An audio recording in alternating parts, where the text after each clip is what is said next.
First, how does your client plead to these charges against him? He pled not guilty. He's charged with felony child abuse and felony murder. For your viewers, felony murder is not an intentional homicide. It's an accidental death. An accidental death caused during the commission of another felony. We call those predicate felonies. The other felony is felony child abuse, and he's charged with the death of his child accidentally occurring because of felony child abuse. You say that it occurred accidentally. Yes. I would say that the prosecution says otherwise. Yes. Why do you believe it happened accidentally? Well, the reason why I believe it happened accidentally is twofold. Number one, the medical examiner's report, and she's a witness for the Commonwealth of Virginia, says that putting aside the issue of cocaine, that the concentration level of codeine in this case was more than sufficient to kill this child. Secondly, there was no metabolite for cocaine found in the heart blood of the child. That means that the heart blood sample, the blood didn't have time to circulate through the liver to metabolize the cocaine. And I have two doctors that are willing to testify that the most likely way that cocaine was present is by the father of the child's resuscitation efforts when he was found lifeless at 3 a.m. on July 2nd. By chest compressions and mouth-to-mouth resuscitations. We don't deny that Mr. Boyd is a cocaine snorter, and as a matter of fact, he snorted cocaine 2 or 3 times the very day before the child's death, not in the presence of the child. But when the child was found lifeless at 3 a.m. in the morning, he and the child's mother attempted vigorously mouth-to-mouth resuscitation and chest compressions. That's the way the cocaine got there, and that's the reason why no cocaine metabolite was found in the heart blood sample. Do you believe that he had used cocaine the day of that happening? Absolutely. We don't deny that. We absolutely do not deny that. And if he were on trial for possession of cocaine, we wouldn't be wasting everybody's time. We would have already entered a plea in the case, but he did not kill his child and he did not commit child abuse. You also say that there was high levels of codeine, correct? Is that no question about it.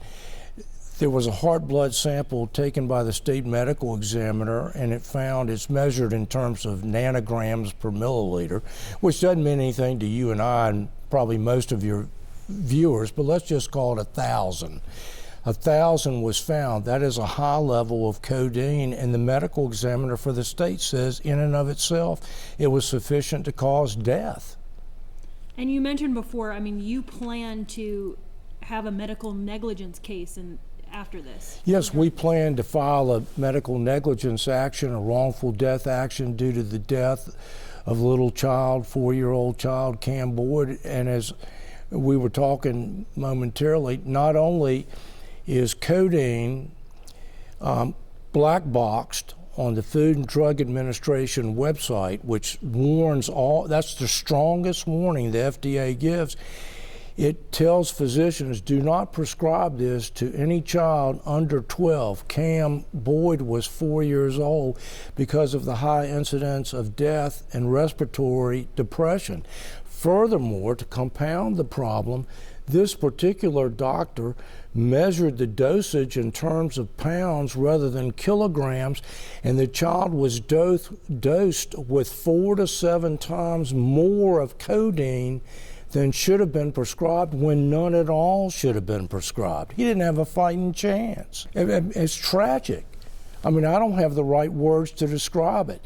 You got 2 parents that are coming up on their first Christmas since the death of their 4-year-old child that they loved beyond anyone's imagination. They're going to be without him at Christmas, while that physician and her staff are celebrating Christmas with their families. That's unconscionable. We have a hearing on Monday. It is a continuation of a pretrial motions hearing. I don't look for too much to happen because the battleground has already been had at the last motions hearing. We have a few motions to exclude the Commonwealth's experts. I suspect that the presiding judge, may take those under advisement until he hears immediately before the trial of the case what the experts have to say and what the basis of their opinions are. But respectfully, I don't think their opinions are admissible. You can't imagine what this poor man is going through. I mean, not only has he lost a child, and see, I've lost a child, so I'm not under the same circumstances, but I've lost a child, not just me, my wife and entire family. So I know a little bit what it means to lose a child. It's unimaginable. But not only is he suffering through that, he's also been falsely accused of 2 crimes that he didn't commit. I mean, his grief is unimaginable. The child had on June 30th, which was a Monday, the child underwent an adenoidectomy and tonsillectomy at the hospital in Abington by an ear, nose, and throat physician located in Abington. And Tylenol 3, which is acetaminophen and codeine, was prescribed. The child had a strong